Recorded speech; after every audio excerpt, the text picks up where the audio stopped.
Alright, this was the hardest review I've had to make because I don't know what the fuck I just watched. And that's what I get for watching a movie produced by Jordan Peele. But I'm not here to talk about him, I'm here to talk about him. So, sit down, have a drink. Alright, at this point, a lot of you are gonna think that I'm just some type of contrarian, that I just like what people hate and hate what people like. But let me just say that I went into this movie with absolutely zero expectations of a good review. I kind of wanted this movie to fail, so I could ride the train of I told you so. But it seems like I missed that train. So I've got pros and I've got cons. Let's start off with the pros, shall we? Now, I've never liked any Jordan Peele movie, ever. I mean, Get Out, Us, Them, It. Oh wait. And for those of you saying it's not a Jordan Peele movie, he only produced it, well, fuck you. Nothing about this movie says that Jordan Peele didn't have his hands in it deeper than a pottery class. One thing I'll give the Peele movies is that they really know how to create tension, rip it, and ride us all the way through. Pause. With only an hour and 20 minutes runtime, I was afraid for this movie's pacing. It seemed like they were going to skip out on any exposition and dump us in the middle of undeveloped character, much like his other movies. But at least I say I was surprised when every scene felt correctly paced. Mostly every scene. But the movie didn't feel rushed and it gave us a lot of room to explore. And with dealing with an anxious movie like this where you at least have to let the tension build up a little bit, well, kudos. Speaking of tones, this movie was either laugh my pitch black ass off funny, or horrifyingly disturbing. The overall mood of this movie, however, was very unique. And I think this is what our minds can open up to once we realize there's more to life than Disney and Blumhouse. I saw this movie's trailer and was not intrigued, nor did I know what the fuck it was going to be about. But it at least did shine a little hope for entertainment. And needless to say, I was very entertained. Now, I hate to compare, but I'm joking, I love to compare. But when I walked into the theater for Get Out about 11,000 years ago, well, I was expecting to be scared, as all of the trailers portrayed it as a horror movie. But after walking out of that movie, the only thing I was scared of was Republicans. Alright, our final con has to be Marlon Wayans, comedy actor turned psychopathic adrenaline junkie. Now, I don't see Marlon Wayans in a lot these days, so I'm gonna rightfully call this his comeback movie.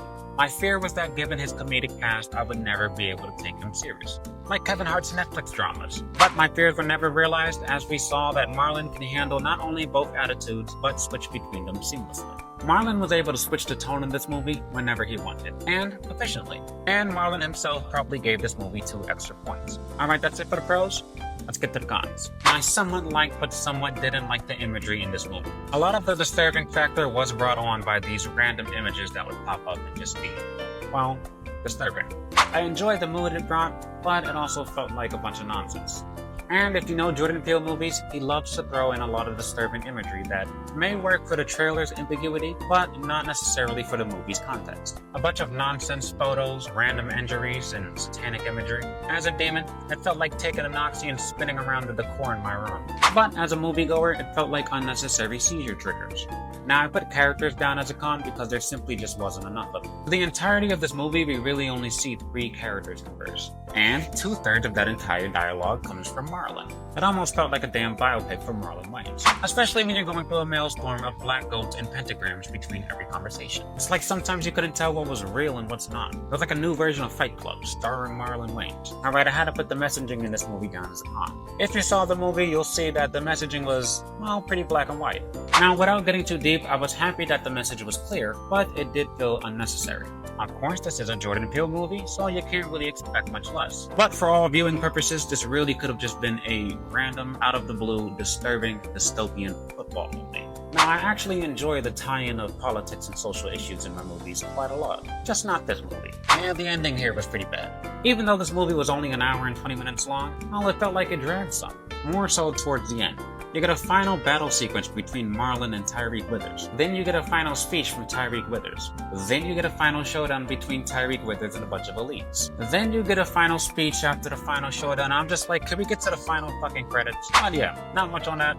It just dragged a little. Now to wrap up again, I do want to clarify that I am not a fan of rage bait. I go into movies expecting the mood that the trailer gave me. I do not enjoy the trailer for this movie, nor would I recommend watching any of Jordan Peele's other movies. But all in all, I did surprisingly enjoy him. Now, I enjoyed it, but I didn't love it. That being said, I'd have to give this movie a 6 out of 10. Again, kudos to Marlon Wayans, he really did most of the work here. Now, there aren't too many movies necessarily similar to this one, but if I had to recommend another movie where a young man breaks his body, mind, and spirits in order to achieve a goal that his abusive mentor set on him, well, I'd recommend the movie Whiplash. But I want to know what you think about him. Talk to me in the comments.